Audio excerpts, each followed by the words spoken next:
हाय दोस्तों। ई के बी राजेंद्र आप सबों को नमन करता है और अपने इस पॉडकास्ट में आप सबों का बहुत बहुत स्वागत करता है। दोस्तों, करीब 13.8 बिलियन साल पहले यानी करीब 13.8 अरब साल पहले हमारे इस ब्रह्मांड की रचना हुई।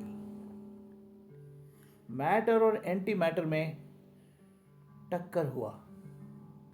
मैटर और एंटी मैटर बिल्कुल बराबर थे। तब संतुलन था। जब तक संतुलन कायम रहा तब तक कुछ नहीं हुआ।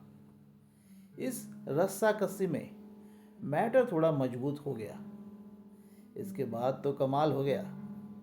मैटर का विस्तार होने लगा और निर्माण भी। हाइड्रोजन और हीलियम के बने मैटर पदार्थ यानी मैटर के बनने की रफ्तार बड़ी तेज थी, या कह सकते कि बड़ी तेज है, क्योंकि हमारे ब्रह्मांड का विस्तार लगातार होता जा रहा है बड़ी ही तेजी से। और इस विस्तार की स्पीड इतनी है कि आप कल्पना भी नहीं कर सकते।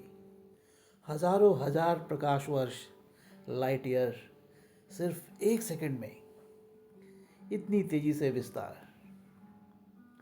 हाइड्रोजन और हीलियम गैसों का विस्फोट हो रहा है, मानो ब्रह्मांड दिवाली मना रहा हो। विस्फोट के परिणाम स्वरूप नए नए तारों का निर्माण होने लगा और अभी भी कायम है।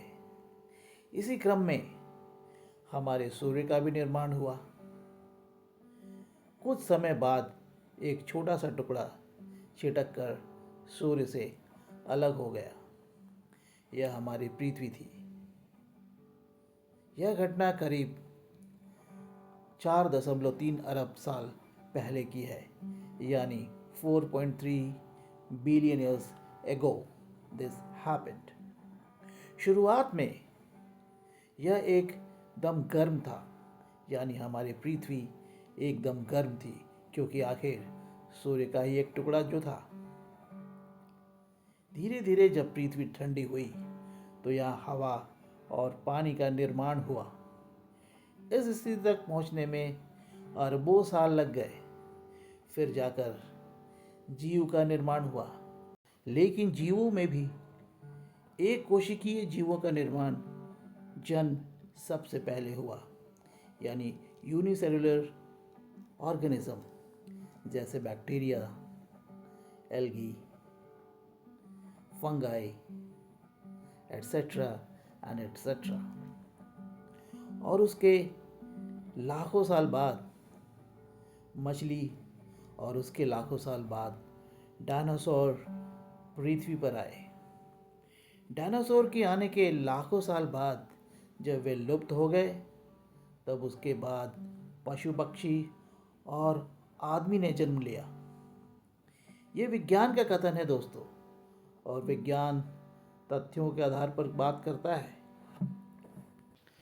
ये तो हम सब जानते हैं।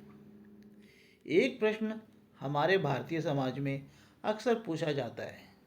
जब भी गांव, मोहल्ले या घर में ही लोगों की टोली बैठती है और गप्पों का सिलसिला शुरू होता है, तो लोग मनोरंजन के तौर पर ही सही, लेकिन पूछ बैठते हैं कि अच्छा बताओ, पहले मुर्गी आई या अंडा आया? और उसके बाद तर्कों कुतर्कों का आधारहीन सिलसिला आरंभ हो जाता है, जो बिना किसी निर्णय के समाप्त भी हो जाता है। और प्रश्न फिर ज्यों का त्यों खड़ा रह जाता है। हाँ, मनोरंजन खूब होता है, और आमतौर पर इस प्रश्न के पूछे जाने का मकसद या उद्देश्य भी यही होता है। अगर लोग विज्ञान के सानिध्य में जाकर इस प्रश्न का हल खोजने का प्रयास करें, तो इसका उत्तर बड़ी आसानी से सहज ही प्राप्त हो जाएगा। विज्ञान के अनुसार एक कोशिकीय जीव यानी यूनिसेलुलर जीव पहले आए। इसलिए निश्चित रूप से पहले अंडा आया, क्योंकि अंडा यूनिसेलुलर है, एक कोशिकीय। और मुर्गी बाद में आई, जो कि मल्टी सेलुलर है। मल्टी सेलुलर जीवों का जन्म एक कोशिकीय जीव के बहुत बाद में हुआ। तो इस प्रश्न का उत्तर तो बड़ी आसानी से मिल गया। मानव जाति के लिए यह बड़ी गर्व का विषय है कि पृथ्वी पर आते ही हम संघर्ष में लग गए और अपने अथक प्रयासों से हमने अग्नि जलाने के तरीके ढूंढ लिए। फिर हमने पहिए का आविष्कार किया और फिर आविष्कारों का सिलसिला जारी रहा। फिर हमने कृषि यानी खेती करना सीखा और फिर आज के ज़माने तक पहुंच गए। आज मोबाइल पॉकेट में लेकर लैपटॉप पर बैठा भारत में कोई व्यक्ति वीडियो कॉन्फ्रेंसिंग के माध्यम से अमेरिका, ऑस्ट्रेलिया और जापान में बैठे लोगों के साथ मीटिंग अटेंड करता है, बातें करता है और किसी बड़ी समस्या का समाधान निकाल लेता है। ऐसा लगता है जैसे सभी एक ही कमरे में बैठे हों। हमें सचमुच अपने इस आश्चर्यजनक उपलब्धियों का जश्न मनाना चाहिए।